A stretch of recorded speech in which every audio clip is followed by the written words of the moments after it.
46 seconds of two damn logos. So, Coral, when you said you wanted an ocean view, you didn't think you were going to get the whole ocean, did you? Fish real estate. Because a lot of other clownfish had their eyes on this place. Every single one of them. That's interesting, since while this movie gets a ton of actual real clownfish facts correct, real ones live in communities where only the alpha male and female are permitted to breed, making me wonder why there are so many damn clownfish clans in this tight vicinity to be competing for marlins and anemone. Oh, look. They're dreaming. Okay, sure, if you say so, but all of them have their eyes open, and they're basically zygotes right now, but whatever. Also, caviar I'd feel guilty about eating. We'll name this half Marlin Jr., and then this half Coral Jr.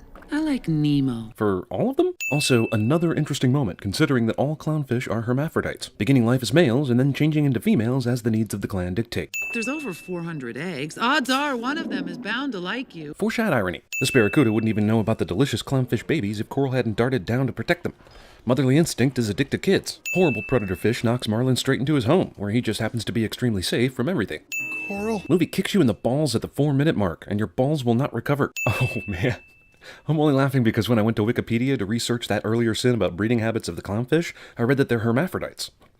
So if the alpha female of the clan is killed, the strongest male remaining becomes female and takes her place, which means Nemo is destined to be a chick. And also means I think I just figured out the plot to Finding Dory. I promise I will never let anything happen to you. Again. I have 1, 2, 3. That's all I have? Oh, you're okay. Father thinks that stripe counting is equal to perfect health. Though I should give him a break since his wife and 399 children died and left him on his own. How's the lucky fin? This isn't asthma, but it might as well be. Child has some sort of affliction that makes survival harder cliché. We go out and back in. And then we go out and back in. Obsessive-compulsive disorder. Whoa, hold on, wait to cross. Entire trip to school was devoid of other sea life, and then bam, this one spot has all the neighbors. Also, can't you go over it? This crab gets his shell stolen, but then in the wide shot, the two fish bullying him have completely changed colors, and the shell is gone. Either that or this school currently has 2 incoming students whose shells have been stolen by duo bullies, which would be weird, even in an ocean-based school. Hey, you're a clownfish. You're funny, right? Hey, tell us a joke. That's fish racist. Hey, tell us a joke. Well, actually, that's a common misconception. Clownfish are no funnier than any other fish. It's also weird that we even refer to ourselves by the human-given name of clownfish, but that's another story altogether. What's wrong with his fin? He looks funny. Kids. Let's name the zones of the open sea. I doubt it was this exact one, but I'm sending this motherfucker for being the same species or cousin species of that thing that killed Steve Irwin. So lyrical when you think thoughts that are empirical. Is this school or the Wiggles? Marty learns the school kids are headed for the drop-off 10 fucking seconds after they leave, but arrive so much later than them at the actual drop-off that it's basically inconceivable. Let's name the species. You can teach a song naming all the species to fish, but that doesn't mean they'll know which species is which. All right, kids, feel free to explore, but stay close. I see lots of problems with these instructions. Adults arguing about the child's safety fail to pay attention to the child cliché. This is exactly how Harry Potter lost his son in The Woman in Black. Fish only notice the scuba diver when we do, which is when he comes into frame. Why did no one see him the entire time Marlin, the teacher, and all the students were looking in this direction? Okay, so I've seen this movie before. I know the ultimate moral is that Marlin should let Nemo live his life and not be a nagging rules-based father. But the problem is, this scene that sets the entire movie in motion sort of proves that Marlin was right, and Nemo was a dumbass, right? These goggles fall off the boat here, but rest assured, not only will they be found long after this by Marlin and Dory, but they'll also end up being some sort of a goggles ex machina kind of thing. Despite them having fallen off the boat, basically in shouting distance of where all this began. Jeez, do these fish ever know when there's something dangerous in their immediate vicinity? Bruce turns out to be a nice shark, but still. I am a nice shark. Okay, sure, you're a nice shark, but you did everything in your power to make the fish you brought here uncomfortable. Why not tell Dory and Marlin that you're a nice shark and have no intention of eating them before going to your meeting? Clownfish? Really? Go on, tell us a joke. Man, sea creatures are really literal. Is it customary for scuba divers to write a return address on their masks? Thank God for Marlin's sake, right? And we gotta find a fish that can read this. Hey, look, shark! No, Dory! After Marlin just sat in on a shark AA meeting and these sharks have done nothing to eat them, he still thinks they'll eat him, which causes him to panic and chase after Dory, which then starts a chain reaction to Bruce's relapse. Blood cocaine. Here's Brucey! This shark has seen The Shining, or The Tonight Show, but probably The Shine. Regardless, it's ridiculous. You can read? I can read? That's right, I can read! But why can you read? You're a goddamn fish. If fish can read in this universe, why is Marlin so mind-blown about it? Also, sure, discuss this when a shark is chasing after you. Inside jokes. Hello, little fella. Ah, dentists. He likes bubbles. That's great, but you were not on any of these walls a second ago in the wide shot. Kid if there's anything you need, just ask your Auntie Deb. That's me. Or if I'm not around, you can always talk to my sister, Flo. Auntie Deb calls her sister Flo, which, if she weren't a reflection, would mean she's Aunt Flo. So there's that to think about. Can't hear you, Peach. I said we got a live one. Yes! Boy, oh boy, oh boy, oh What do we got? Root canal. The fuck? You just established they can't understand her unless she has one or two of her arms off the glass. Then immediately ignore that rule? Hey, Nigel. What did I miss in my life? Yeah, none of the humans heard that big-ass pelican smack the window. None at all. The pelican broke a picture, which the dentist takes as an excuse to talk about his niece and directly addresses Nemo with the ultimate reason why he doesn't want to be in this aquarium right now. Plus, Nemo understands English, so that's an amazing series of fortunate events that happen just so he can plan his escape. She wouldn't stop shaking the bag. So her parents took the cutest picture of her with a dead fish after she murdered it. Dory and Marlin went to the Prometheus school of running away from things.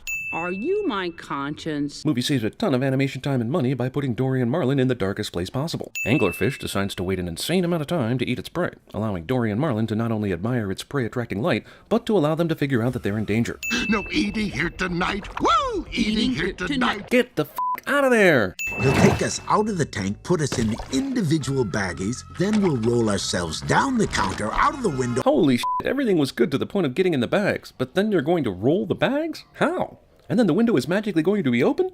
How? All drains lead to the ocean, kid. And in one line of dialogue, Pixar killed thousands of real fish owned by stupid little kids who believe things. Oh, little Blue. She is sub-level, dude. Okay, so Dory is lying on top of this turtle's back, all unconscious and shit. But just a second ago, they went through some sort of roller coaster ride where Marlin had to hold on to Crush's shell. So who kept Dory in place? Which brings up another question. Why did Marlin have to hold on to Crush anyway? It's not like Marlin, as a free-swimming fish, was going to fall out of the current or anything. The only reason I can think of is they wanted to have this cool roller coaster ride before Marlin found Dory again and Crush wasn't really needed anymore. Two little fish have been searching the ocean for days. Good thing there's a good old oceanic network where all sorts of different species report the news of a father looking for his son. Does this happen every time a fish gets lost? Is Marlin the only dad who ever looked for his son in the ocean blue? Okay, so this time the dentist hears the giant pelican smacking the window. That's convenient to the tension of the scene, if you ask me. Darn kids. Well, Okay, first of all, you thought that was kids? You didn't see the f***ing pelican? How? Second of all, you're going to leave the window open after something you think was prankster kids throwing something at it when it was closed. I get that maybe the dentist is just so dumb he doesn't look over here. Fine, whatever. But how is the pelican speaking English to fish without making any noise a human can hear? The word is he's headed this way right now to Sydney. Thanks to a dentist who labels his scuba masks just in case he loses it and can't afford a new one. Heroes get trapped in a whale cliché.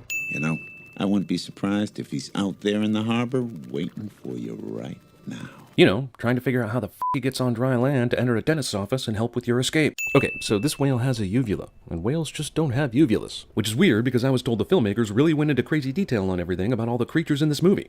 You know, beyond the personification inaccuracies in order to tell the story. This dentist places every bit of information these fish could possibly need close by in every situation. The Aquascom is programmed to scan your tank environment every 5 minutes? Can? What does that mean? 5 minutes is a pretty small increment of time, but this instant scan starting right when it's being talked about is beyond convenient timing. Dennis gets the net taken from him, but he immediately has a plastic bag ready, which amazingly enough actually freaking works. And he does this despite simply retrieving the net from the water.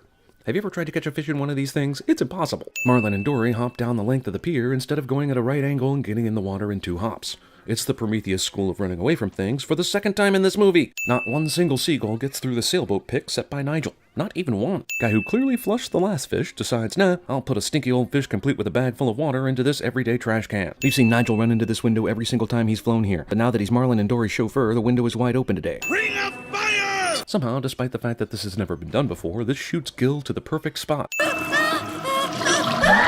All drains lead to the ocean. Movie kills another several thousand pets with terrible, terrible science. No one's ever stuck with me for so long before. How would you know? Nemo just happens to pop out 20 yards away from his dad after going through a water treatment pipe. I'm looking for someone too. Hey, we can look together. Maybe we're even looking for the same exact person. And there's no way you're gonna make me. Hilarious, but 2 things. Obviously, there's no way Dory has the strength to lift a freaking crab out of the water. But next, how does she even know there are hungry seagulls waiting above the surface? Even if she did, she forgets stuff easily. So I'm gonna play Buzzkill here. You know, like that's a surprise. There's no time! It's the only way we can save Dory! But there will be enough time for father and son to have this argument for some reason. Tell all the fish to swim now! Why haven't these fish ever thought to do this? If Gil can figure this out in an aquarium, surely millions upon millions of fish could have figured this out over the years and spread that knowledge.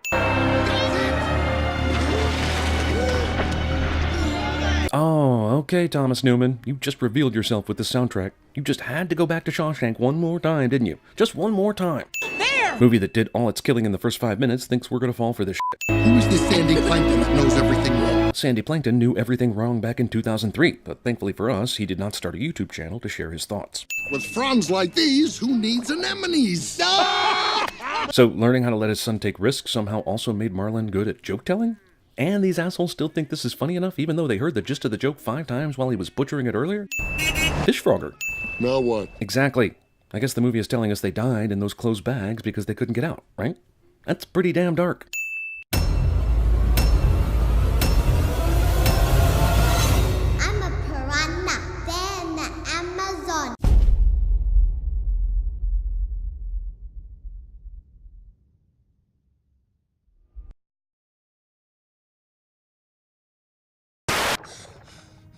Coral?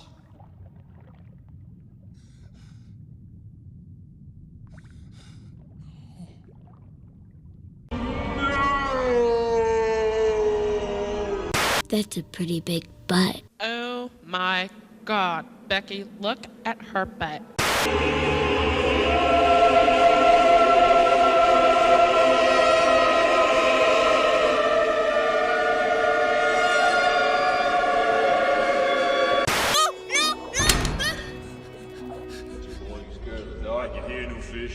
The boys always go fishing with first-timers. And they don't quit till they reel someone in. They'll take us out of the tank, put us in individual baggies, then we'll roll ourselves down the counter, out the window, off the lawn, and into the bushes, tossed straight into the harbor.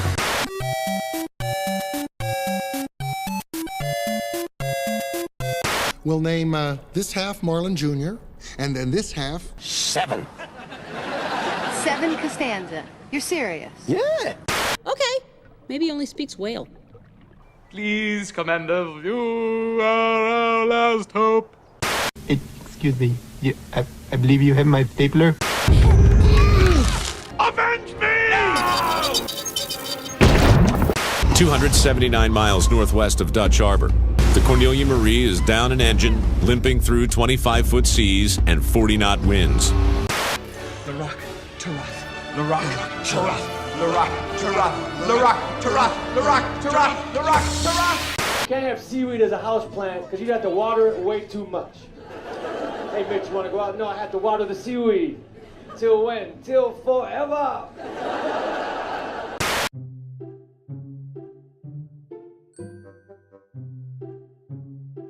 If Marlon and Dory hadn't stumbled onto the magical goggles with a magical address written on them, this could have been a really different movie. Anything ocean-based would be possible. Kind of makes you think about other ocean adventure and ocean creature stories, doesn't it? Happy. Or the kind you might find on audible.com/cinemasins. Like Old Man in the Sea, or Moby Dick, or 20,000 Leagues Under the Sea, or Life of Pi, or Yertle the Turtle. What do you think? I like turtles. With over 180,000 titles available at Audible, the options are basically limitless. What would you do? Not that kind of limitless. And if you go to audible.com/cinemasins today, they'll give you your first audiobook free. Free. 0 cost of any kind. Guaranteed. Hey, I make no guarantee. No, really. First book is free. Promise. So go now to audible.com/cinemasins and sign up to receive your first book free today. Come on, Jim, move! Normally I'd be here to warn you about an ad, but this time I'm here to warn you about a book. Actually, I'm not even really warning you very well since I didn't start talking until after the image was already on screen. And now I'm already out of time.